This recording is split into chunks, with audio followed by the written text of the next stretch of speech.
Shout out to J&J. So I just want to send a shout out to J&J Sports for having me once again. This is, episodes, man. You guys got a real good thing going on. So with the recent release of Happy Gilmore 2, which I think it just came out yesterday, so that's definitely something we're going to be chatting about for the next episode. Yeah. But I thought we'd talk about Happy Gilmore and other golf movies that are out. Right. So starting with Happy Gilmore, 1996 comedy. And there were some pro golfers that had appeared in this movie, and I'm really looking forward to the sequel. I haven't seen it yet. Yeah, me either. I'm looking forward to it. Are you a fan of golf comedies? Yeah, I'm any comedy I'm a fan of, but not I like golf. Golf is fun.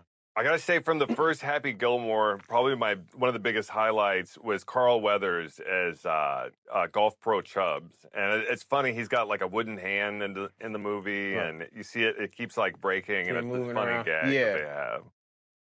And it's interesting because this movie, it's based off a person who had played hockey and was able to drive the ball really far. That's what Adam Sandler does in the film. And shout out to him.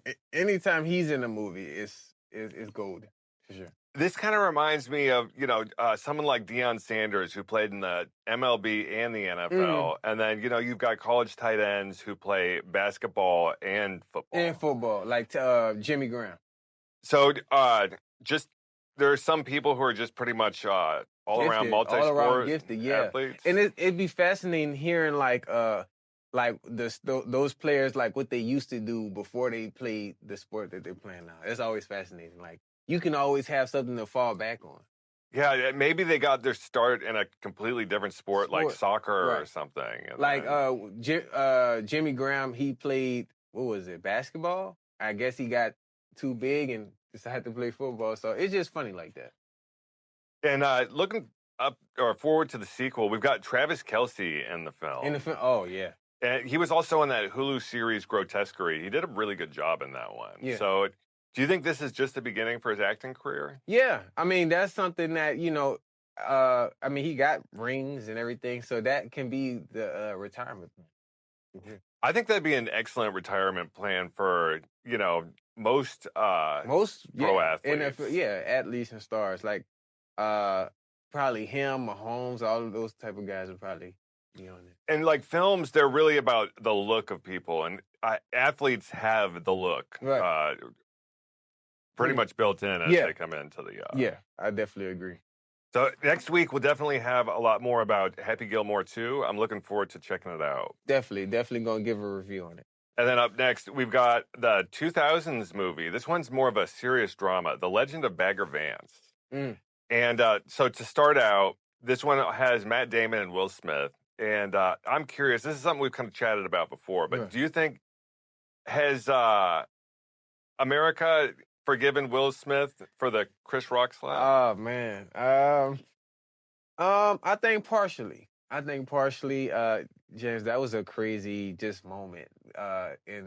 Because he did it on national television. So it's like, kids are going to look back and see that. So it's like, you can forgive somebody, but it's going to always be there. So, but I feel like the world forgives him as far as just, it's been a year or two now. Yeah, it's been 3 years now, and it's not really something that continually comes up in the news. Continually comes up. Some people might make a joke here and there about it, but that was crazy. He's still doing this thing, though. So I really liked Chris Rock's response to the whole thing, because he waited, I think, over a year. Like a professional. And then he had the Netflix because most people wouldn't, have just kept, just stood there. You know what I mean? Like, you got to be strong mentally to not, if somebody hit you, no, it's like, you know what I mean? So, but he made a lot of money off that. He did, touring, and then he made a lot of money from that Netflix special a year later. I seen it, too. It was crazy. That was crazy. I knew he was going to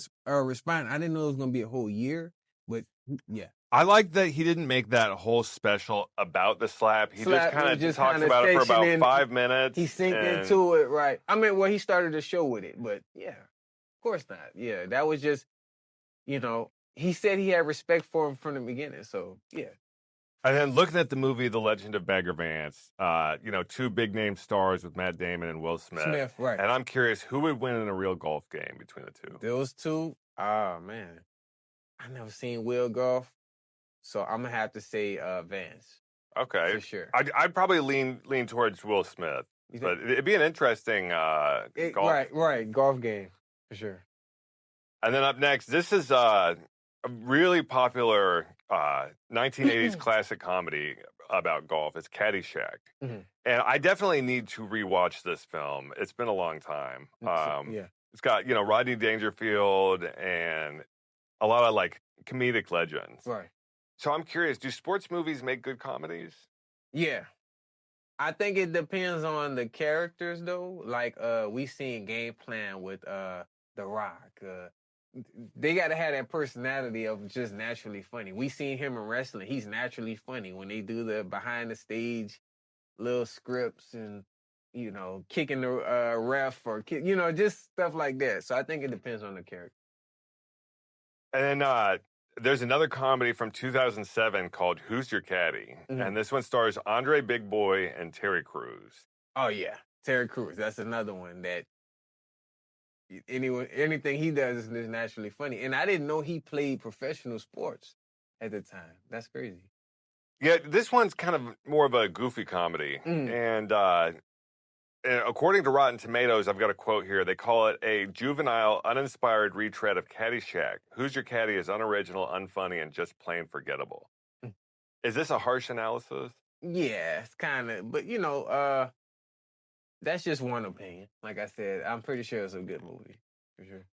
And I think, kind of looking back to what we were saying earlier, Terry Crews, he's a great example of NFL players going into acting. Like he's been in so many movies, White Chicks, just anything he's in, that movie with him and Adam Sandler, Blended. Longest Yard. And, he's been in a bunch of Adam Sandler movies. So yeah, absolutely.